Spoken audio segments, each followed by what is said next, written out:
Donc, pour fêter la nouvelle année, je vous ai choisi un sujet un petit peu ludique. Attention.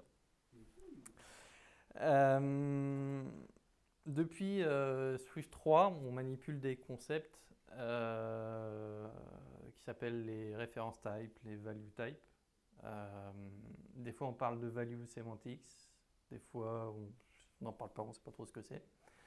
Donc l'idée de cette talk, c'est bien savoir ce que c'est, ce que ça apporte, et mettre des définitions à peu près claires là-dessus. Donc, référence type, ma définition, si on me pose la question, c'est des types qui sont référencés par leurs variables et qui partagent, où chaque variable partage l'ownership de la valeur représentée par l'objet. Contrairement au value type, où chaque variable possède la valeur. Donc les exemples de base, c'est un entier. Je fais A égale 1, bah, A a la valeur 1. Et si B égale 1, A et B sont complètement indépendants. Je peux changer B, ça ne va pas changer A.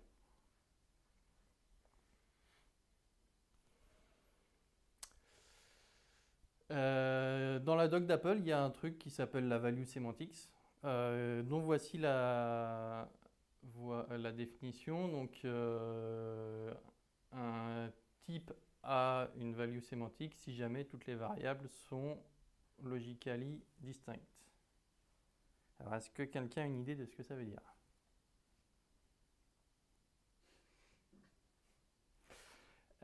Est-ce que par exemple ça voudrait dire que les value types ont des values semantics?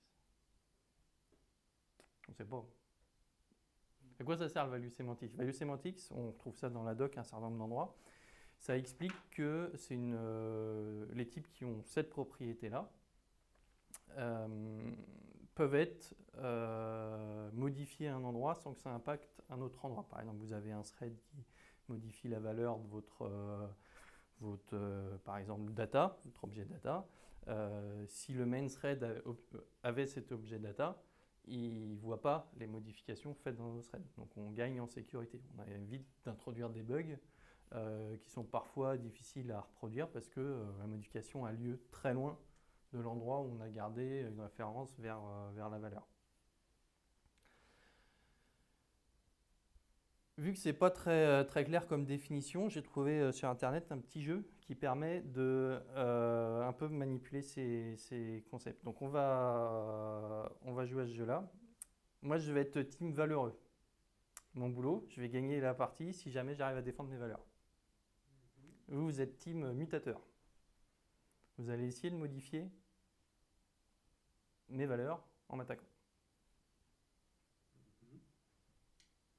Je vous montre notre terrain de jeu, un petit bout de code, et après on fait un petit exemple. Donc moi je vais vous définir une variable V. Vous avez le droit à réassigner cette variable sur la variable X. Avant votre coup, on prend un snapshot de la valeur de V. Vous avez le droit de faire ce que vous voulez à partir de X. Vous n'avez pas le droit d'utiliser V, vous utilisez X. Une fois que vous avez fini votre jeu, votre partie, on reprend un snapshot de la valeur de V. Et si les deux snapshots sont identiques, alors j'ai gagné. Sinon, c'est vous qui avez gagné. Exemple. Je joue le type int. Donc, j'associe à V la valeur 1, 2, 3, qui est un entier. On l'assigne à la variable x. On prend le snapshot V0 ici qui vaut 1, 2, 3. Vous me proposez une modification sur x et on voit si ça change la valeur ou pas. Donc là, c'est un cas con, ouais. Par exemple, x égale 456. Value of v. On est toujours sur 1, 2, 3, hein, sur ce code-là, on est d'accord. Et donc, j'ai gagné.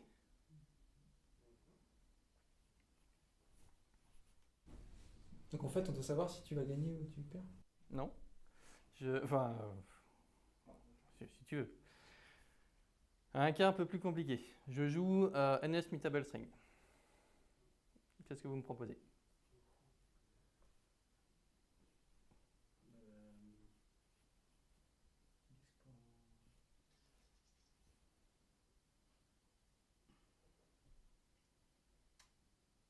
X.replace, on peut faire ça, hein.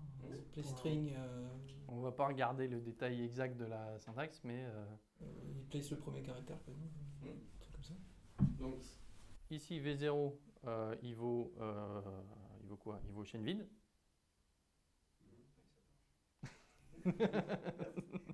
Donc, non, ton cas ne marche pas. Mais je suis sûr que tu vas en trouver un qui va marcher. Si tu fais le append, par exemple. Ouais. Add un caractère. Ok. Value of V, pas value of X, hein, value of V. Ça fait quoi? Add le caractère qu'on a ajouté, non? Ouais. Donc là, on a gagné. Non, bah, je sais pas, mettez-vous d'accord sur ce que ressort revient. Je connais pas les visualises. Non, je pense Peut-être. Moi, je pense que ça modifie V. Alors, qu'est-ce qui se passe? Moi, j'avais rajouté Heiser, parce que c'est un peu plus poli. Donc ici, on a une NS Mutable String qui est une référence type.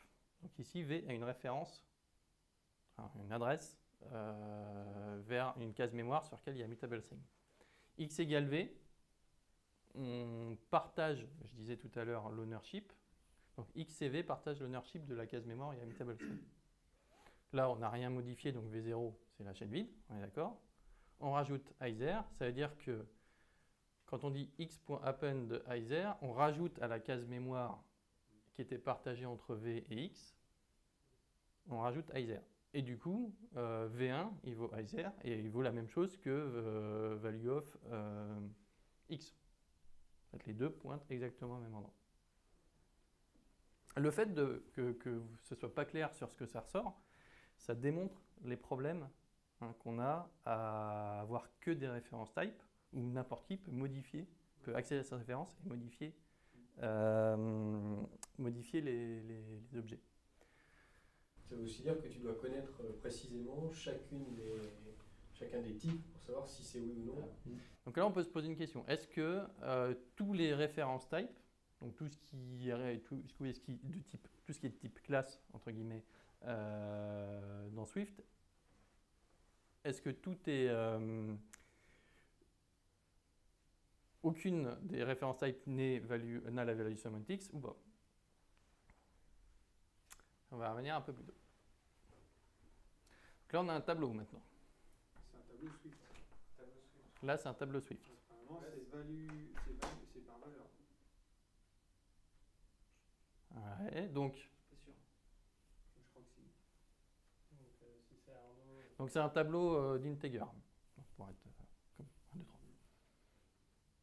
Donc vous me proposez... Bah, ça marchera pas. On n'arrivera pas à faire un changement sur V.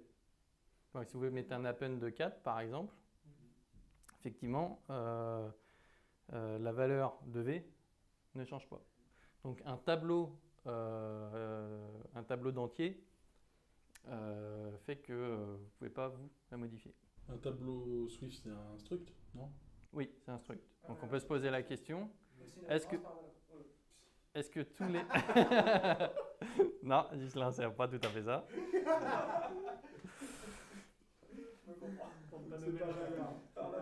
Une question, est-ce que tous les structs, donc les value type, est-ce qu'ils ont tous les values semantics?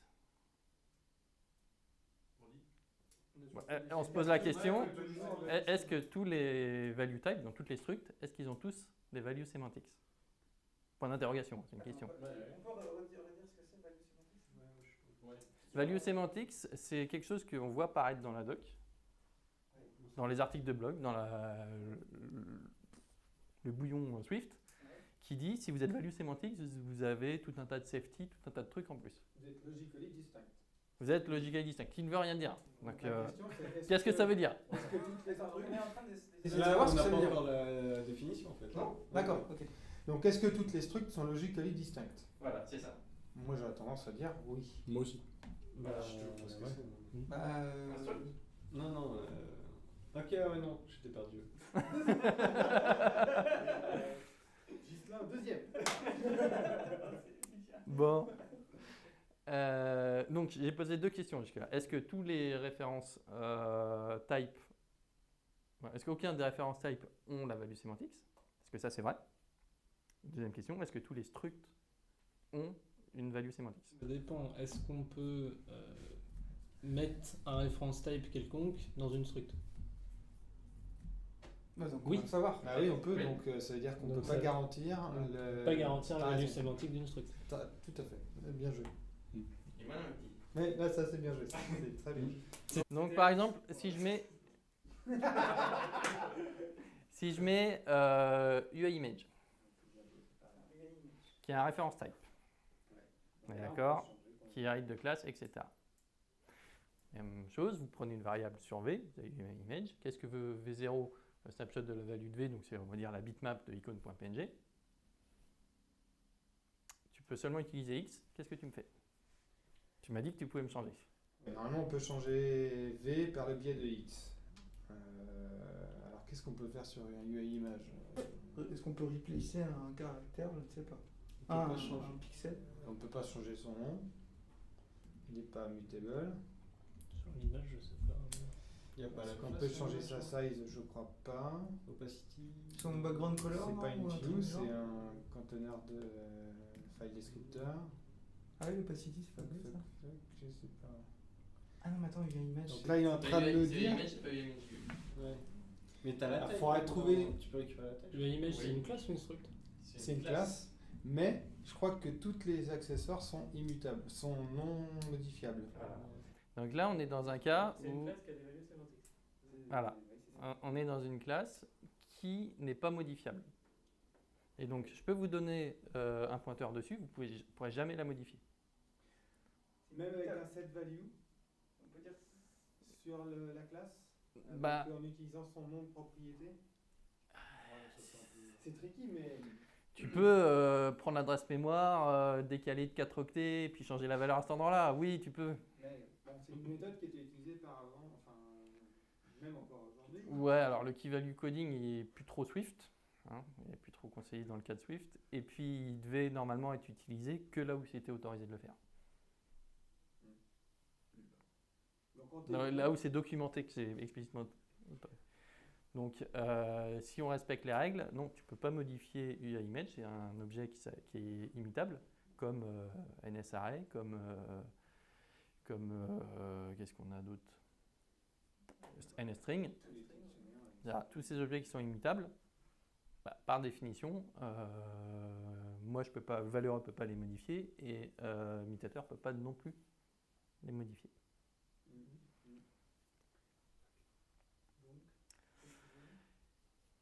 Et bien donc, je gagne.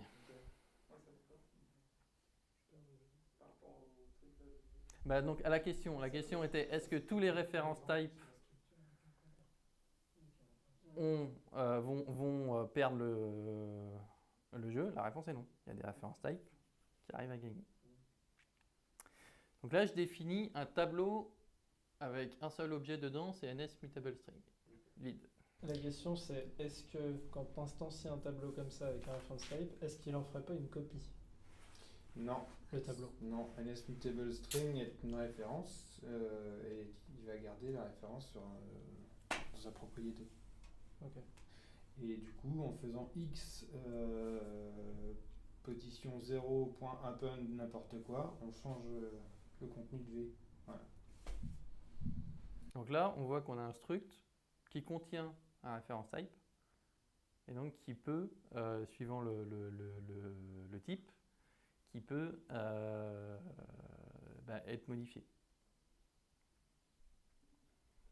Donc le lien entre est-ce que j'ai un value type, ça me donne des values semantics, et est-ce que j'ai un reference type qui ne me donnera jamais des values semantics? Il est loin d'être aussi simple. Attends, tout à l'heure, sur l'autre exemple là, avec le tableau, là, 1, 2, 3, non, c'était quoi? Ouais, c'était un tableau d'entier. On a dit que le tableau était instruct. Oui, Oui. mais les deux tableaux sont des structs. Mais par contre, les valeurs sont des Sont int. des value types. C'est des Donc là, tu fais un append et Voilà. t'as pas, le V n'a pas changé. La valeur de V n'a pas changé. Et dans l'autre, tu fais un append et. Qu'est-ce que tu fais Parce que là, c'est les structs qui sont dans. Là, je fais un append sur une référence d'une mutable string. Je fais pas x.append, c'est x de 0, la position 0. la position 0, point append. Ah oui, donc par le biais de X, tu as pu quand même changer la variable. En soi, marche pas d'ailleurs. Le tableau. X de 0.append, on peut pas le faire ça. Non. Pourquoi? Append, c'est une méthode sur mutable string. Sur mutable string, ok, pardon. Ah oui, d'accord. Mais en fait, tu changes pas le tableau, tu changes la valeur d'un truc qui est dans le tableau. C'est ça. Donc, si je reviens sur mes values semantics, la définition du mec qui a inventé le petit jeu, là, qui est Matt Gallagher, c'est un type qui gagne toujours au jeu auquel on vient de jouer. Donc, dans l'idée d'avoir des types qui ont des values sémantiques, tous les bénéfices que ça peut avoir, il faut se poser la question de, voilà, si je donne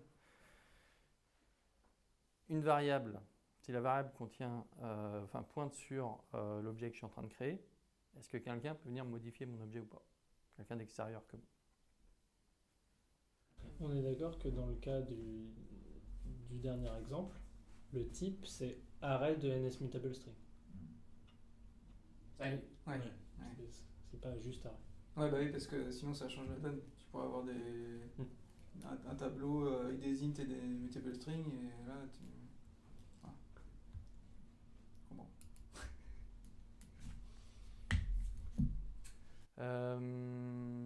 Donc on a deux choses à retenir, c'est que toutes les références immutables, elles ont automatiquement des values semantics.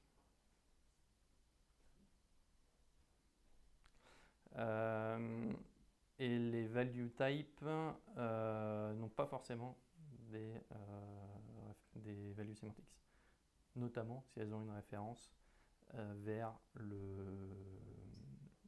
quelque chose qui a une référence type qu'on peut imiter. Donc attention à tous les containers, les propriétés qu'elles ont dépendent, l'aspect value sémantique dépend de ce qu'il y a dedans en fait. Donc la recommandation de tout ce qu'on vient de voir, ça serait au maximum de bloquer les accès ou pas? C'est pas une recommandation, c'est surtout faut avoir conscience de ce que tu fais. Si tu veux dire qu'un objet est immutable, alors il faut t'assurer que derrière tu n'as pas de référence d'exposé. Et donc immutable. Ou auquel cas, il faudrait les bloquer. Auquel cas, il faudrait les bloquer. Donc pourquoi ça c'est un minimum important dans notre façon de programmer, c'est que la standard library est construite là-dessus. Donc on a vu apparaître dans Swift 3 une copie par exemple, on avait NSDate dans Foundation, et maintenant dans la standard library de Swift, on a Date. Et Date a les values semantics, ce qui permet de faire tout un tas de choses, et NSDate les a pas. Il n'y a pas de NS mutable date, etc. quoi.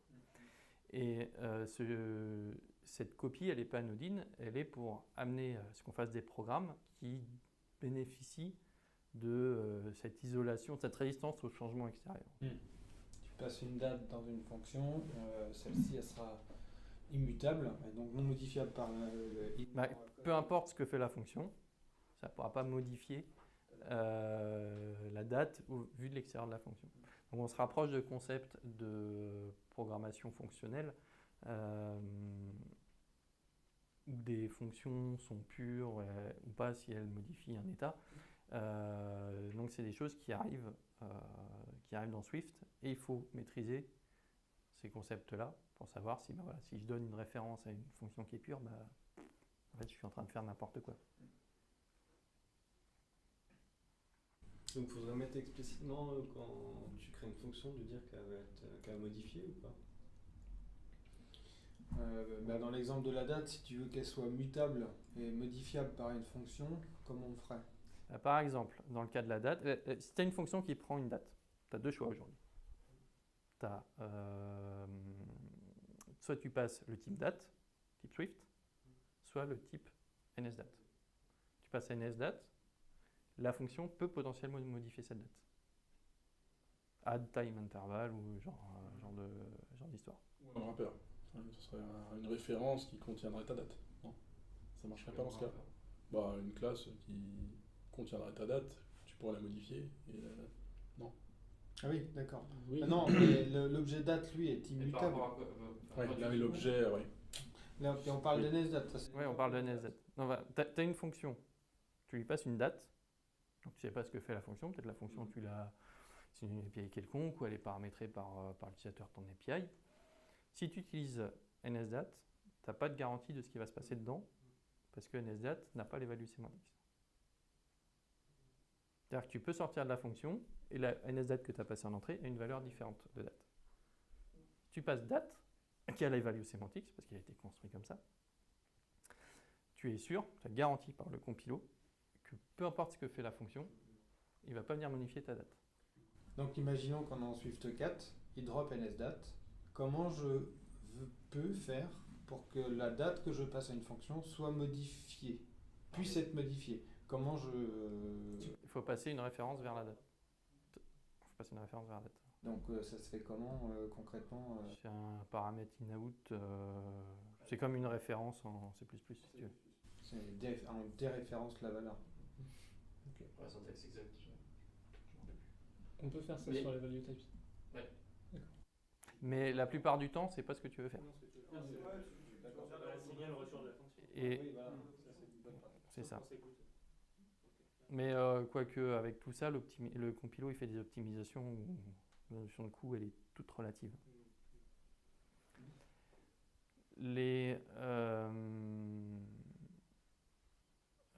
Qu'est-ce que je voulais dire d'autre?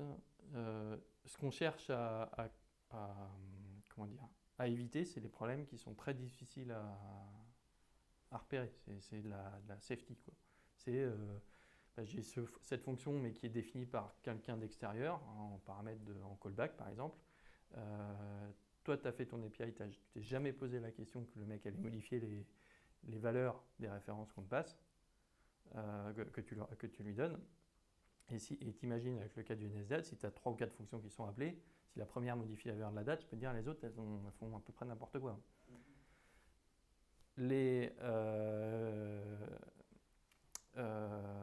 Le value type, donc ce que vérifie le compilo, ne garantit pas, comme on a dit, qu'on a des values sémantiques. Et pour garantir qu'il n'y ait pas d'effet de bord, il faut avoir des values sémantiques. Donc, avoir des value type, ça aide, mais ce n'est pas suffisant. Il faut faire gaffe à ce qu'il y a dedans. En réfléchissant un peu, en regardant ce qu'il y a dedans, on peut raisonner et trouver assez facilement si c'est value sémantique ou non. Quand on crée une... Ouais, sauf objet sous-jacent que tu ne vois pas du premier abord, qui cache une référence dans sa structure. Ouais. Alors, pour éviter les copies, et les copies, parce qu'en fait, ce qu'on fait ici quand on a un value type, d'un point de vue Swift, c'est on copie la valeur, non pas ici, on copie la valeur de V dans X. Si on faisait des copies des blocs mémoire à chaque fois, ça serait extrêmement coûteux. Donc ce qui se passe, c'est que ici,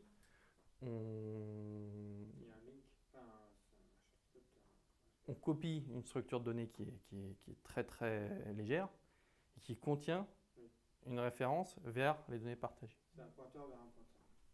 Ensuite, on détecte qu'il y a une modification ici, donc on passe sur l'aspect mutable de la struct, une fonction qui a le paramètre mut là, le keyword mut. mutable ou immutable. Et là, on copie les structures de données. Ça s'appelle du copy on write. C'est-à-dire que tant que j'ai pas de modification, j'ai pas de copie. Et Python va même encore plus loin. C'est une grosse structure de données et que tu n'as qu'un bout qui change. Des fois, il copie même pas toute la structure. Ah ouais. C'est des optimes de compilo. Ça veut dire que dans tous les structs, par exemple les tableaux, les Swift arrays, si tu regardes l'intérieur, tu vas tomber sur des références type. Mais d'un point de vue extérieur, d'un point de vue API de cette struct-là, tu as les values semantics. Donc certes, tu peux regarder à l'intérieur, mais ce qui est important, c'est les values sémantiques, c'est comment tu les vois de l'extérieur. C'est plus en termes d'exposition. Parce que pour ces histoires d'optimisation de copy on write, ils sont obligés de partager référence vers la zone mémoire sur toutes les variables pour éviter de faire des copies systématiquement. Si tu avais fait un let v égale tableau de NSMutable string, est-ce que tu aurais pu modifier ta NSMutable string? Oui. Le var ici ne change rien. Ici. Il est important ici. C'est juste un array qui aurait été immutable, mais pas sans. Non, parce qu'ici, tu en fais une copie. Une copie. Logiquement, tu en fais une copie. Mais tu réassignes la. Non, ça n'aura rien changé. Le let là, c'est que pour la référence, que ça affiche que la référence ou ça affiche. Ça veut dire que ce qu'il y a dans V, tu vas plus pouvoir le modifier. Et tu peux faire par exemple un v.append? Non. Pour v.append, si c'est un struct, tu peux pas. Il faut que ce soit un var. Et si c'est un immutable string, un let ou un var, ça marche pareil. Mais Est-ce que tu peux faire un v0.append? Je dirais que oui, c'est par contre. Je sais pas ce qu'il y a dans V0 là. Il y a un NSMutable string. C'est une string. Si on dit que value of, c'est une string qui représente ce qu'on appelle ça en paramètre là, par exemple. Non, je veux dire, on prend que la première ligne. On met let v égale ce que tu as mis. Ouais. Et on fait v crochet 0 crochet égale point append. Au lieu de mettre x, tu mets v. Et là, tu as un let. Ouais, voilà. Oui, tu peux. Ça marche. Ouais. Si on fait un Donc si tu mets 2 lettres, ça marche alors.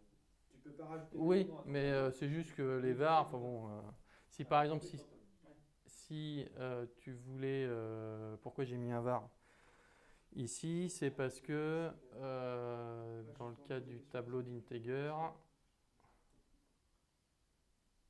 Ouais, parce que dans le cadre du tableau d'integer, on voulait rajouter un élément. on voulait essayer de. Ah non, je suis absolument pas au bon endroit. Mais c'est vrai que pour les autres En exemples, fait, je pense que tu peux faire un x.append. Tu pourras pas faire un x.append. Donc si ici tu mettais un let, tu pourrais pas faire ça. Oui, ça d'accord. Donc après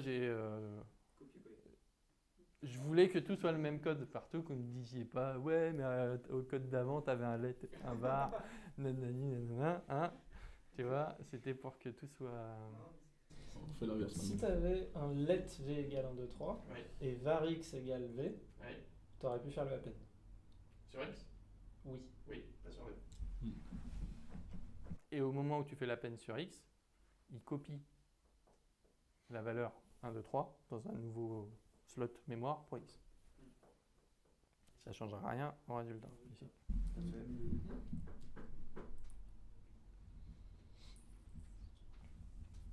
Ouais, en fait, si là ta variable v elle n'était pas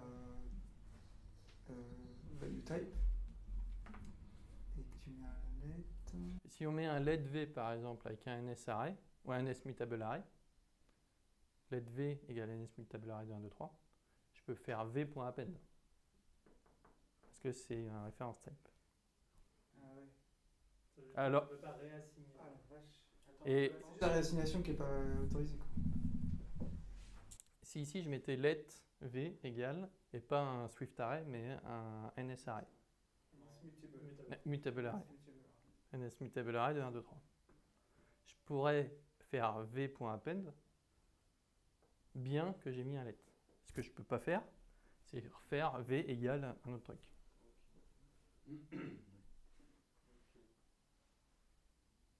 Encore une fois. Le let se comporte différemment suivant que tu as un value type ou un référence type.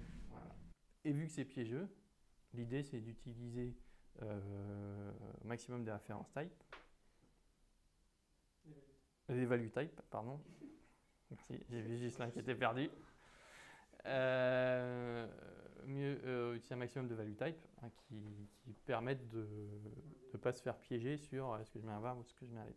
Donc on n'a pas la problématique, en utilisant beaucoup de value type, de se dire je fais trop de copies, il y a trop de mémoire à utiliser. On considère que c'est pas un problème ça. Non. C'est optimisé, de toute façon. Ceux qui le conseillaient de faire ça. C'est optimisé si tu utilises les structs fournis par la stdlib, oui. Si c'est tes structs à toi, si elle est grosse, elle va être copiée à chaque fois. Oui. C'est pas optimum, mais c'est plus safe en tout cas. C'est pas loin d'être pas mal optimisé parce que par exemple si ta struct elle est pas très grosse, elle va passer sur la stack et pas dans la heap. Donc on n'a pas de malloc kit free. Il arrive à retirer beaucoup de retain release, notamment quand c'est sur la stack, il n'y en a plus aucun. Et sachant que dans les retain release il y a des locks. Donc c'est plutôt pas mal. Donc la règle à retenir, c'est peut-être éviter de faire des grosses structures. Si, tu peux faire des grosses structures, mais il faut après mettre du copy and write. Donc il y a un sujet pour une prochaine fois.